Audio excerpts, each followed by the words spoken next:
There is no way I could live with your mother. I've told you that before. I pleaded with my wife, Mary, desperately, but she just looked at me coldly and retorted, "If you have a problem with that, you can just leave. I'm not stopping you." "Fine, I'm leaving." I quickly packed all my stuff and left. I can't deal with her anymore, I said to myself. What fate awaited Mary after I left her? My name is Keith. I'm 41 years old. Mary and I had been married for 7 years. We both worked.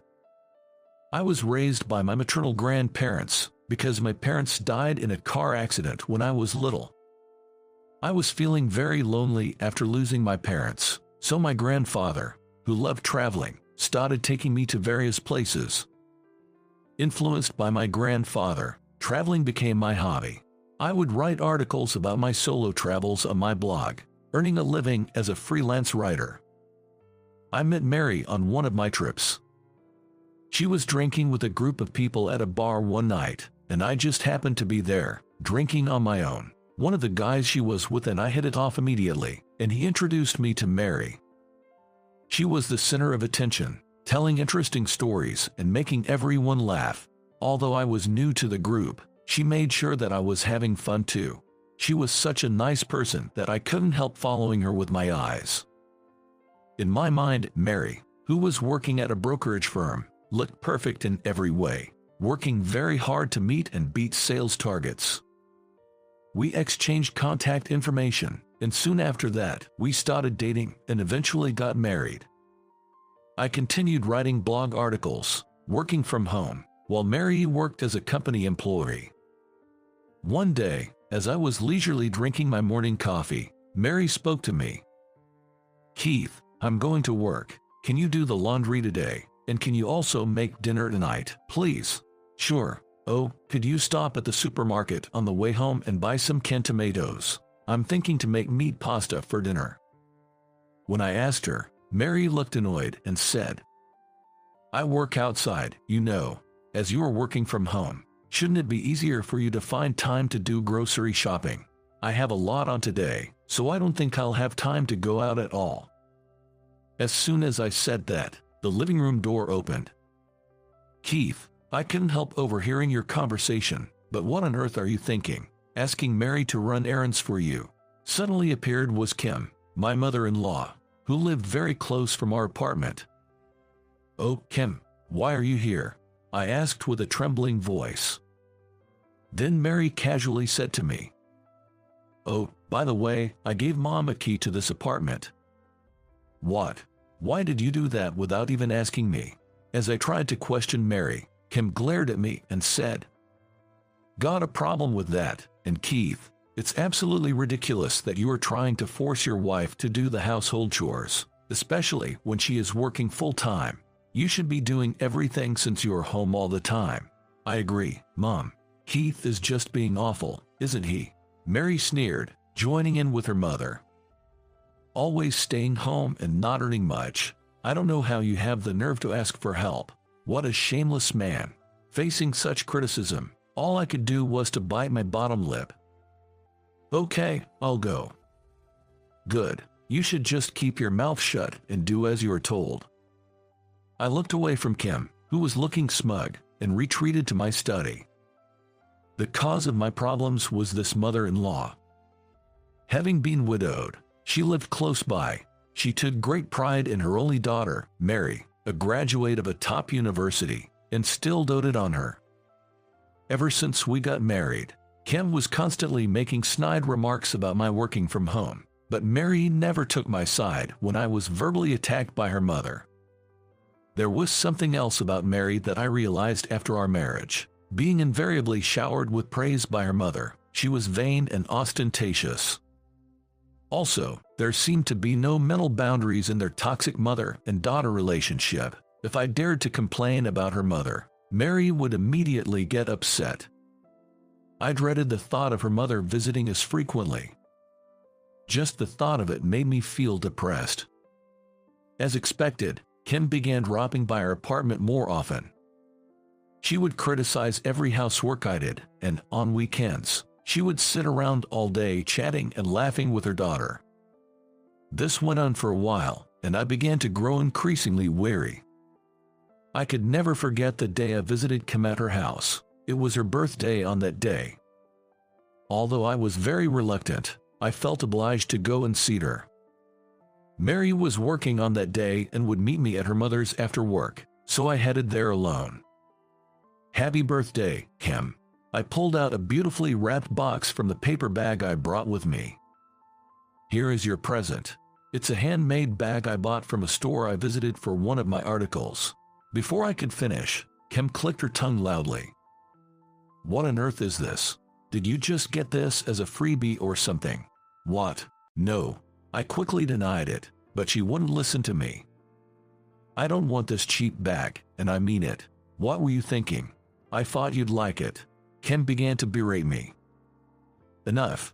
I never liked or approved of what you do in the first place. I don't even like you traveling around for work and troubling Mary.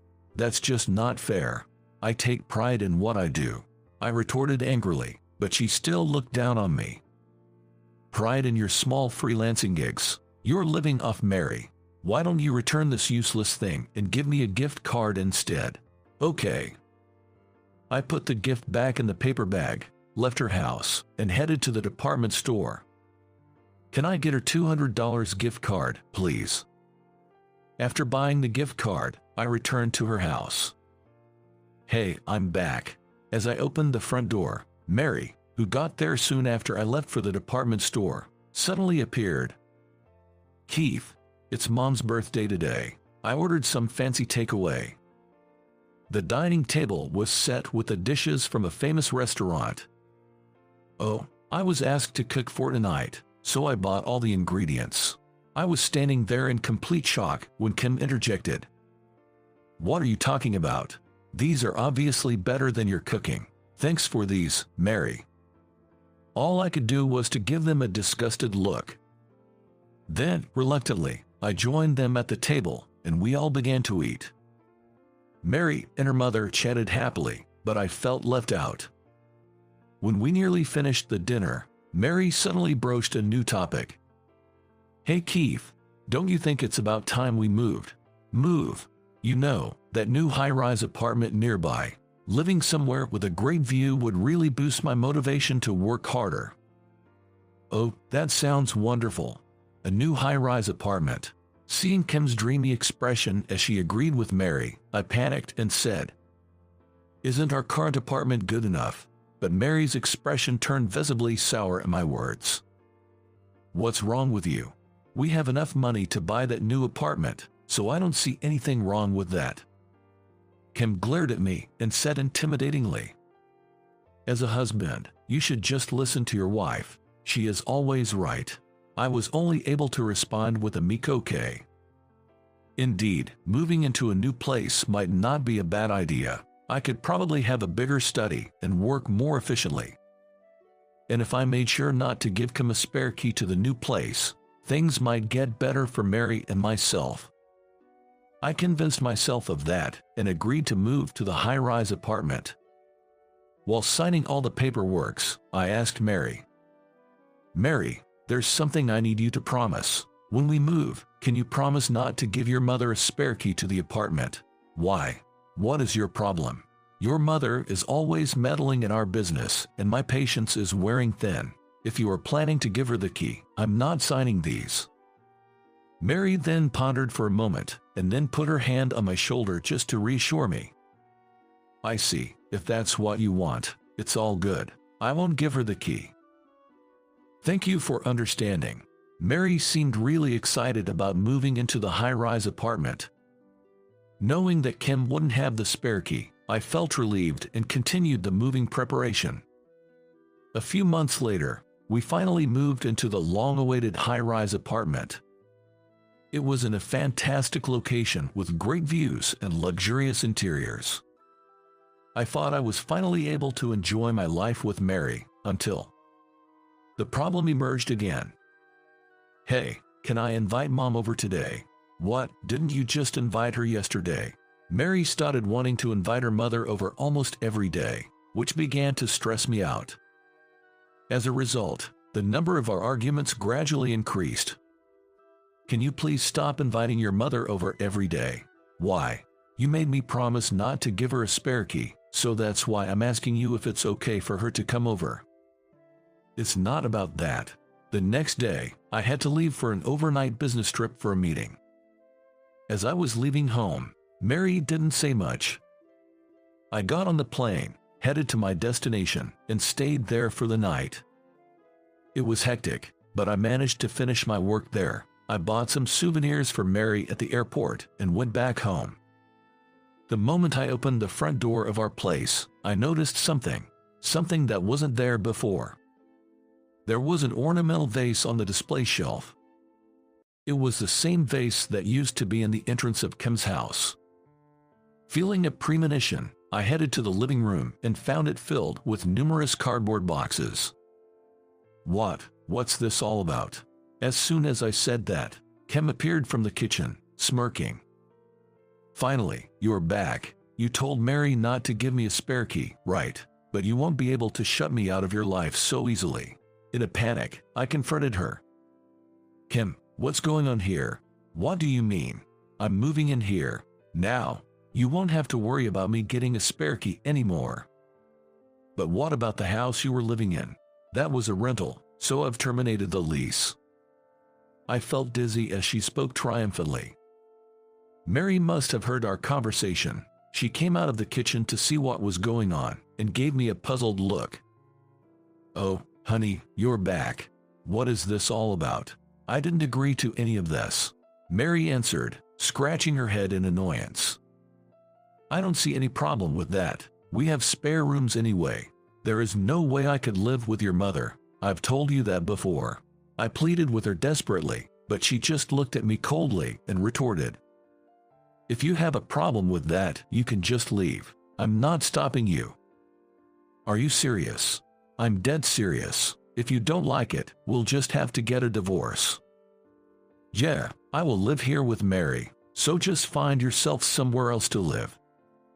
Both Mary and her mother looked at me as if it was an obvious thing to do. I couldn't take this any longer.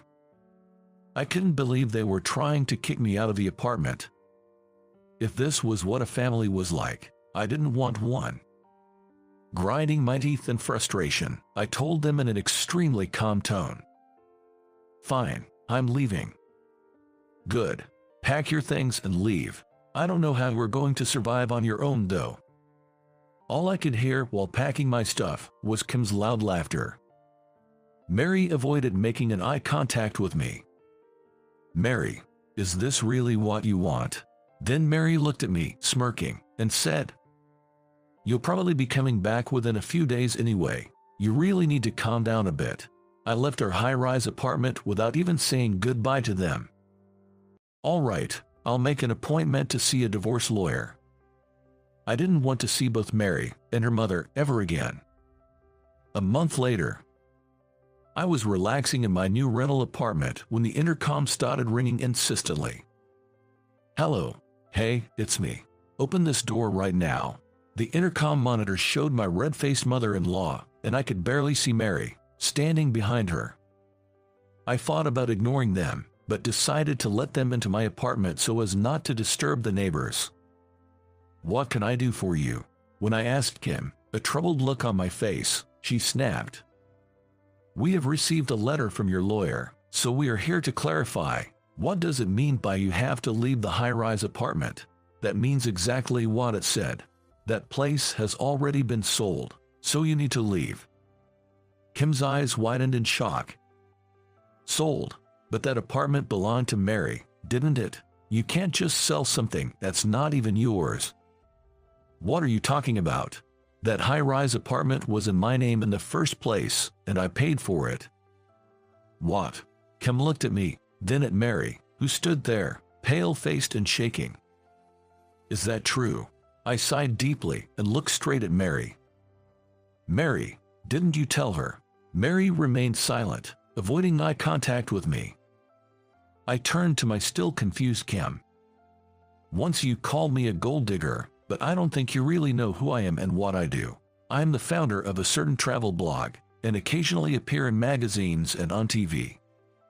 What? Magazines? TV? Kim's mouth fell open as she stared at me. I continued in an even tone. That was why I had some savings and was able to afford that high-rise apartment. By the way, your last birthday present, which you didn't want, cost me over $1,000. $1,000. Of course, I had to return it to the shop and got my money back. Also, the fancy takeaway that Mary ordered for your birthday was paid with my credit card by Mary without my consent. Kim, looking like she was about to faint from shock, suddenly turned to Mary. Mary, why don't you just buy back the apartment from him? You're a top salesperson of the company, earning over $100,000 a year, right? You must have lots of savings. Mary didn't say anything. Trying to suppress my laughter, I said to Kim, as far as I know, Mary doesn't have any savings. What? Both Kim and Mary were standing there absolute motionless. I calmly continued. She's been making continuous losses in stocks, lost almost all her savings. Isn't that right, Mary? No way. Mary, say something. As Kim grabbed Mary's arm and shook it, Mary dropped to her knees and looked up at her mother. I thought moving to the high-rise apartment would help boost my motivation and drive, but, as I glared at Mary, demanding an answer, she continued in a stuttering, faint voice. Well, I did try, Mom. I barely have any money left to rent a small apartment to live with you, let alone buy the high-rise apartment off him. What? I crossed my arms and said to Mary, I always knew that you had no skills for stock trading. I thought I had to support you as a husband and all. On hearing that, Mary looked up at me and asked for my forgiveness. Honey, I'm truly sorry. Can you please come back? Mary, stop it. As her mother tried to pick her up, Mary yelled back at her. But Mom, I have to do this, otherwise we can't afford to live the way we do now. I softly replied to Mary, who kept apologizing to me. Look at me. She became silent, her eyes filled with hope. I continued in a gentle voice. You never helped me with housework, just because I was working from home and you weren't. That is, well, I'm really sorry. Ignoring her apology, I went on. You told me to leave, and the reason why you could say such a thing to me was because you looked down on me, right? And when I actually did leave you, you freaked out. Am I right? Our marriage is over. Once the separation period is over, I'll file for divorce. I don't want anything to do with you anymore. But, honey, as I spoke firmly, Mary tried to cling to me, but I silently shook off her hand. Kim, who had been watching the whole scene, cried out in distress. Wait a minute. What about our luxurious life at the high-rise apartment? Obviously you won't be able to afford it. As I spoke in an exasperated tone, she screamed hysterically. Then, what are we supposed to do now? How about living happily with your beloved daughter? I said this as Kim stood there, gaping. I helped Mary to her feet and led them both out of my apartment. For a while, I could hear Kim yelling and screaming outside, but it quieted down when the building manager arrived. Half a year later, I was overseas again. I was traveling around and enjoying the feeling of freedom when I received a message. It was from Mary, whom I hadn't spoken to for the last 6 months. After kicked out of the high-rise apartment, Mary and her mother moved into a crumbling old house. Mary had been working day and night to repay the debt she accumulated from stock trading, and her mother, who had never worked before, started a part-time job at a factory, but they were barely making ends meet. In her message, Mary thanked me for helping her understand how hard it was to earn money. I felt truly compassionate for her, and all of my resentment disappeared.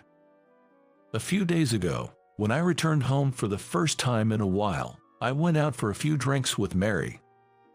Back then, I was overwhelmed at work and maybe took out my frustrations on you, who was doing what you loved as a job. I'm truly sorry.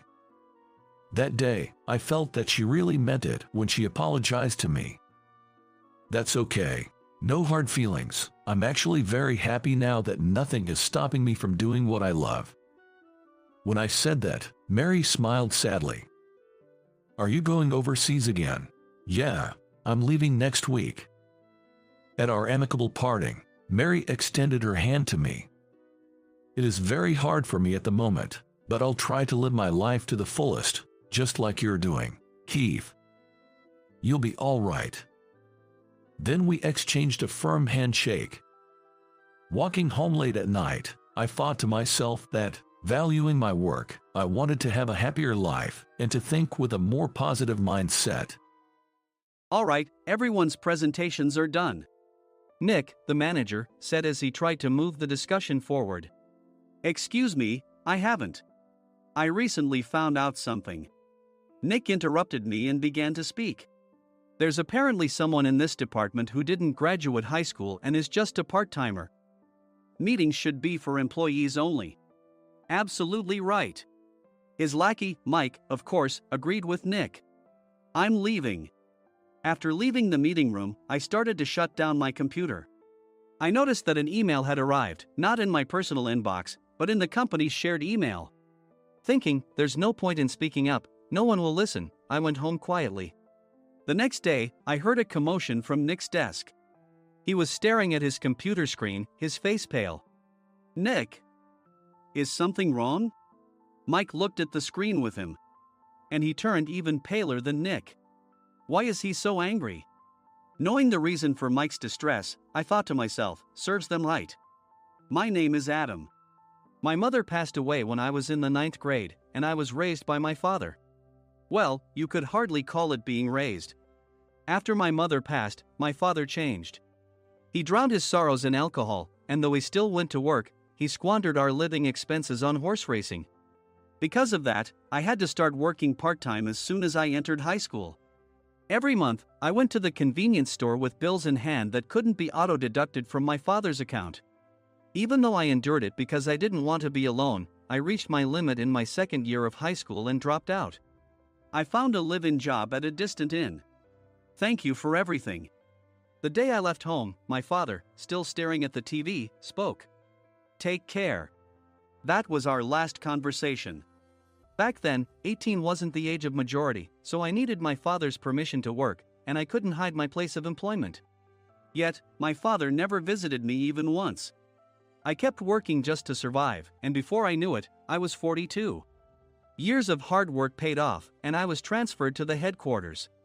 I was thrilled to be recognized by the company, as I thought I'd be working in the field until retirement due to my lack of formal education. Listen up. Our work can change the future of our employees. Don't drag us down.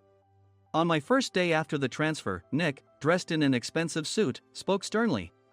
There was a reason for this. Our inn was located in a prominent tourist destination, known so well that everyone in the state could sing its commercial jingle. At its peak, we had 5 locations within the state. But that was long ago. Due to financial difficulties and aging facilities, only the place where I had worked for many years and the original establishment remained. I was prepared to lose my job anytime, but now there was a glimmer of hope. With the rise of social media, the tourist area where the inn was located started gaining attention again. Depending on how hard the sales department, where I was transferred, worked. We could either thrive or be forced to give up this prime location to the new hotel chains continuously popping up. For Nick, who had switched careers from another industry to strengthen our sales, this was a battle he couldn't afford to lose. I understood why he had to be strict. I will do my best. Nick sneered at my enthusiastic declaration. Did you not hear what I said? I'm sorry. I thought I was listening carefully. Out of habit from years of customer service, I apologized reflexively, though I had no idea what had offended him. Someone was watching me with a smirk. In this department, there are those who are expected to excel and those who have been shoved here because they have nowhere else to go. You are the latter. It was Mike, the section chief. He's 7 years younger, at 35. But he was called to headquarters much earlier than I was and had been moving around within the headquarters ever since. I'm not jealous, but I can't accept that he's my boss. Graduating from a prestigious university, he has an unusually high pride and caused many problems as a newbie. making things very difficult for me when I was the front desk leader. When I found out Mike was transferred to the sales department a month before me, I was disheartened. Mike is right. With just a middle school diploma, there's not much you can do. Don't even think about achieving results. As if I didn't exist, Nick remarked, "I'm thirsty." Mike eagerly ran to the coffee maker. It seems Mike is Nick's lackey. I regretted being happy about my transfer to headquarters, wishing I had stayed on site forever. Send a direct mail to every company on this list by the end of the day. Nick only assigned me tasks that even a new graduate could handle. What? There are over 1,000 companies. You want me to send to all of them by today? Yes, if you and your fellow misfits split the work, even those with nowhere else to go should finish by today. I glanced at the employees typing away expressionlessly. They were worn out from customer service, only thinking about leaving on time, or were women reassigned after having children. With zero motivation for work. Even Sam, a new graduate from the same university as Mike, who was supposed to be among the expected achievers, had no enthusiasm for the job. Having joined the company wanting to do customer service. "I don't care what they say, I plan to quit anytime," he said. Only Nick and Mike were highly motivated, making all the decisions between the two of them. I originally only wanted to work at the inn to survive and had no particular attachment to this job. I swallowed my words, thinking I had no right to reprimand them. About a month after the transfer, Nick told us with a frustrated look. To commemorate the 50th anniversary, we've decided to create a plan exclusive for one group per day. Originally, Mike and I were supposed to come up with it, but our president, Mr. Thompson, insists on hearing everyone's opinions. So, you all get a chance. As Nick explained, Mike began handing out prints. Make sure not to embarrass Nick. If your ideas are half-baked, you'll have to redo them. It seemed that they had printed his handwritten notes by Mr. Thompson, which included several questions and a section for free responses. It made sense why Nick had to seek our input, given that all responses had to be submitted to Mr. Thompson. We were given a week to think about it, and a meeting was scheduled to compile our ideas. My plan is to let guests enjoy both the old and modern America. Nick began the presentations. Guests would watch a master confectioner at a nearby traditional sweet shop make sweets in front of them. The welcome drink would be premium tea in a bottle. Nick's plan was certainly attractive. After his presentation, Nick called on us to present in the order we were seated. Just as I stood up for my turn. "All right, everyone's presentations are done." "Excuse me, I haven't. I recently found out something." Nick interrupted me. "There's someone in this department who didn't graduate high school and is just a part-timer." He was likely talking about me. I joined the company as a part-timer and was made a full-time employee when I turned 20. That was 20 years ago, so Nick and Mike probably had no chance to know until recently. Meetings should be for employees only. Absolutely right. After that, Nick kept creating opportunities to solicit everyone's opinions, purposefully excluding me from speaking. The meeting unexpectedly heated up and went past the scheduled end time. A few people asked to leave, and the discussion continued with the remaining few. Still here? Normally, you'd leave in that situation. Though I had no attachment to the job initially, hearing kind words from customers made me want to make them happier. For someone like me, with nowhere to go, the inn was my home and customer service was my life. I felt pathetic about my current self. "I'm leaving." I left the conference room and started shutting down my computer. I noticed an email had arrived, not in my personal inbox, but in the company's shared email. Thinking no one would listen to what I had to say anyway, I quietly went home. The next day, while preparing the DM as instructed, I heard a commotion from Nick's desk. In his haste to stand up, he hit his knee on the desk. He stared at his computer screen, his face pale. "Nick, what's wrong?" Mike, thinking he should be the first to rush over, approached Nick while still wearing his coat. He peered at the screen with Nick. And he turned even paler than Nick. Why is he so angry? Who is responsible for this company? Nick, more irritated than ever, asked, and Mike answered without checking. Probably Sam. Sam wasn't there because he was attending a morning training session for new hires. Nick gave up on getting angry and returned his gaze to the screen. They were looking at an email that arrived right after the end of the working day yesterday. Apparently, no one, including me, had checked it before leaving. The email was from a large company that used us for their annual employee trips. The president and executives of that company also frequently used our services personally. President of the company, Mr. Mason himself, had declared that neither he nor his company would ever use our services again. Well, some companies cancel their employee trips or stop using our services due to financial struggles. Let's just move on. Mike kept wiping the sweat from his forehead with a handkerchief. Knowing why Mike was so agitated, I quietly watched their interaction. Do you know how much revenue we get from that company? We can find other guests to fill the rooms, but we'll lose the banquet costs, gift shop revenue, rental car fees, and more. Moreover, the gifts were supposed to be prepared by the traditional confectionery shop involved in Nick's proposed plan. If it's known that we incurred such a huge loss at this critical time, Nick's position in the company would be jeopardized. Nick took a deep breath, seemingly trying to calm himself. All right, Mike. Go to New York right now and apologize to Mr. Mason. What? You're coming with me, right?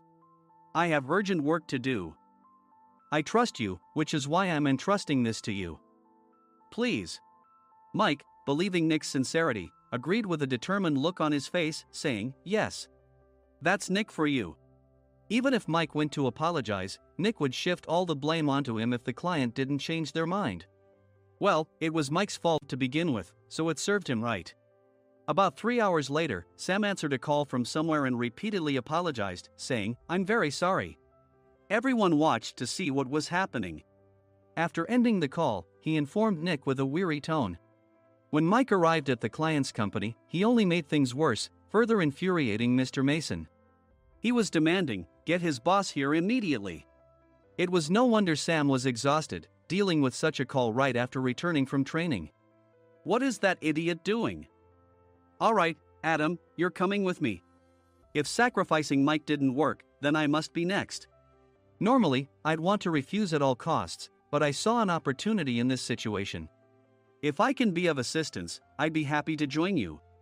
I immediately followed Nick, and we flew to New York. When we introduced ourselves at the reception, it became clear how serious the situation was, as the receptionist personally escorted us to the president's office. Angry voices leaked through the door, making both Nick and me uneasy. Excuse me. I'm Nick, the supervisor.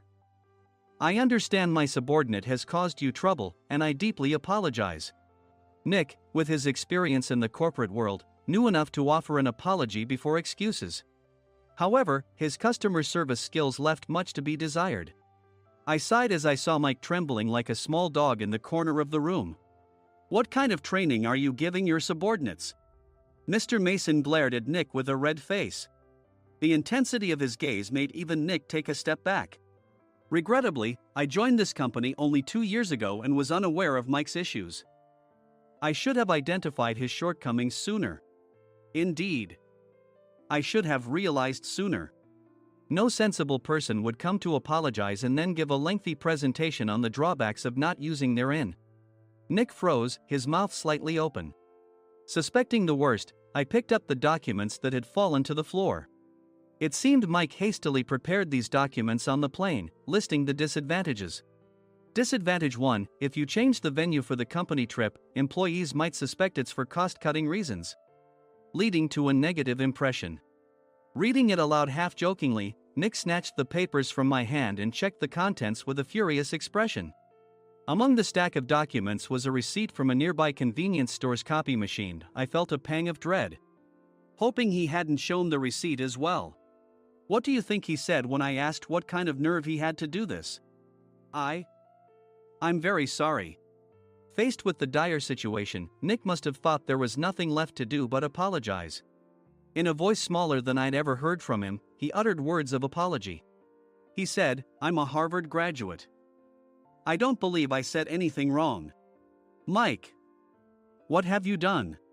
Forgetting his plan to pin the blame on Mike, Nick yelled loudly, even in front of Mr. Mason. I didn't do anything wrong. You're still saying that? Look at him. Mike pointed at me with a shaking hand. I was assigned to headquarters in my 20s and now I'm a section chief. This guy only made it to headquarters at 42. Everything I've done proves I was right. So why are we losing the contract? Having said his piece, Mike collapsed to the floor. Of course. You were sent there because you had nowhere else to go. Mike never expected to hear such words from someone he looked down upon. He lunged at me, and Nick hurriedly stepped in to stop him. Mr. Thompson told me Mike is a quick thinker, and to take good care of him. There's no way he was pushed aside. Don't make things worse here. He didn't say quick thinker, he said only quick-witted, didn't he? I don't remember that part. I recalled the many troubles Mike caused when he was a newbie. When Mike was on the front line, his pride was so high that he never apologized to customers.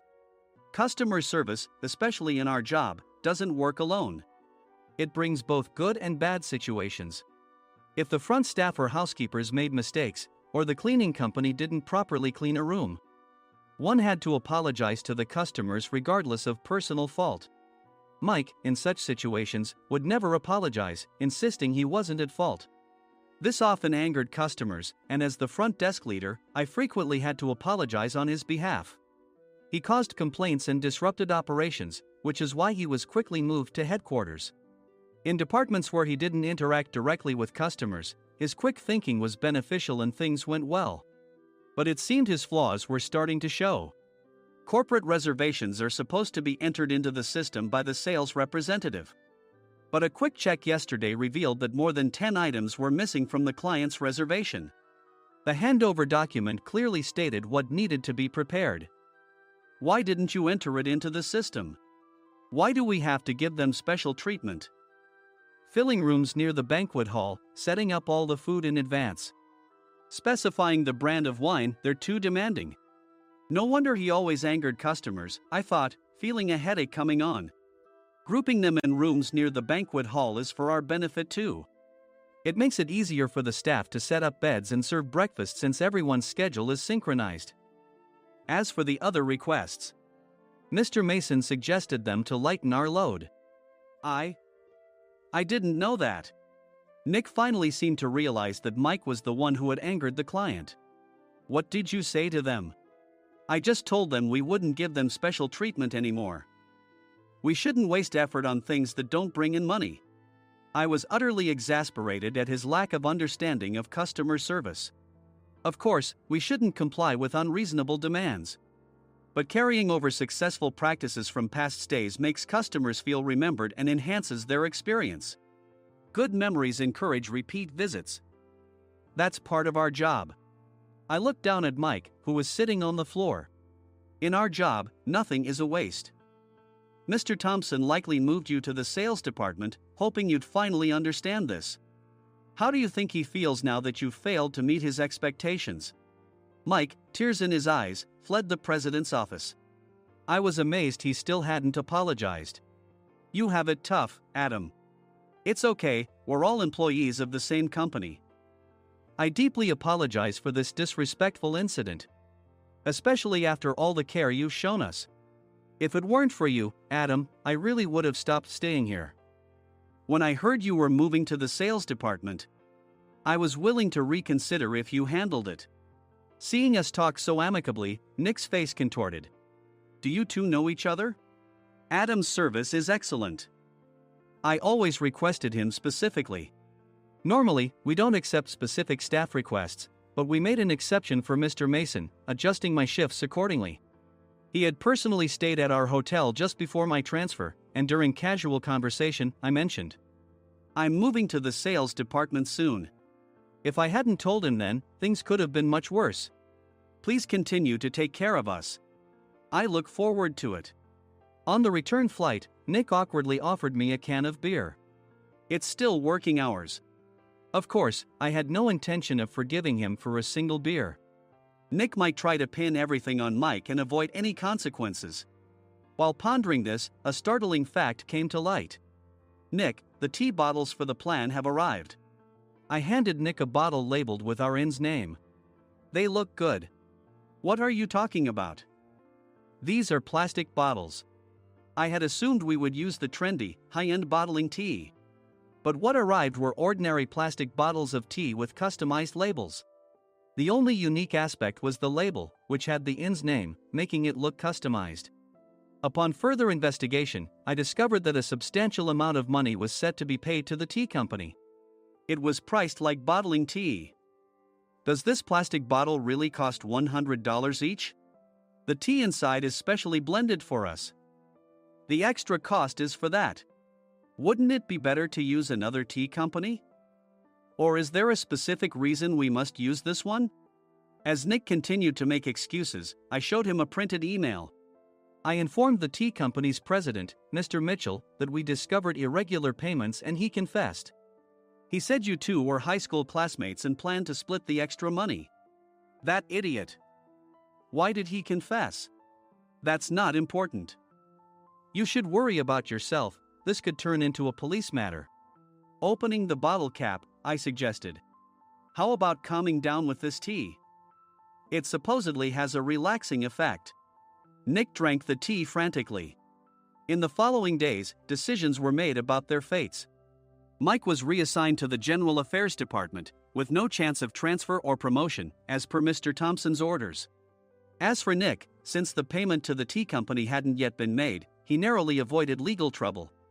Instead, he was encouraged to leave the company, and to avoid further complications, Nick submitted his resignation. Rumor has it that connections between HR departments have made it difficult for him to find new employment. Even though it was good to have those two gone, something unexpected happened in the sales department. Everyone became motivated and united in refining the 50th anniversary plan. In the end, my plan was adopted. We collaborated with the Tourist Information Center to provide personalized guides. The plan, tailored to the number of guests, was truly special for the 50th anniversary. Hey, is Adam's family coming to stay? I immediately booked that special plan for my family. Sam noticed it on the reservation list and quickly picked up on it. Yes, I'm inviting my father. That's great. I might invite my parents too. I lacked the courage to face my father just as Adam. But here, with the confidence Mr. Mason praised, I felt ready. The 50th anniversary plan was a perfect opportunity to reconnect with my father. I hoped to bring back the days when we could laugh together as we once did.